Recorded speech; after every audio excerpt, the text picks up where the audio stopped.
అడవిలో ఒక చిన్న కుందేలుండేది. దాని పేరు బుజ్జి. బుజ్జి చాలా భయస్తురాలు. చిన్న శబ్దానికి కూడా అది ఉలికిపడేది.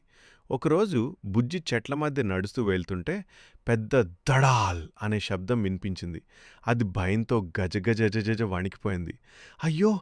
భూమి బద్దలైపోతోంది అనుకుని ప్రాణభయంతో పరుగు లంకించుకుంది. అది పరిగెడుతుంటే దారిలో ఒక తెలివైన కోతి కనిపించింది. కోతి బుజ్జిని ఆపి, ఏమైంది బుజ్జీ? ఎందుకంత వేగంగా పరిగెడుతున్నావు? అని అడిగింది. బుజ్జి ఊపిరి పీల్చుకుంటూ, భూమి బద్దలైపోతోంది. నేను నా కళ్ళతో చూశాను. పెద్ద శబ్దం వచ్చింది అని భయంగా చెప్పింది. కోతి నవ్వి, చూపివు ఎక్కడో. బుజ్జి కోతిని ఆ శబ్దం వచ్చిన చోటుకు తీసుకెళ్ళింది. అక్కడ ఒక పెద్ద మామిడి పండు చెట్టు నుండి కిందపడి నేలను తాకి ఆ పెద్ద శబ్దం చేసింది.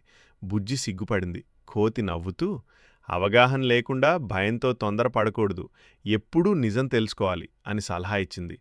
అప్పటినుండి బుజ్జి ప్రతి విషయాన్ని ఆలోచించి ధైర్యంగా ఉండేందుకు ప్రయత్నించింది.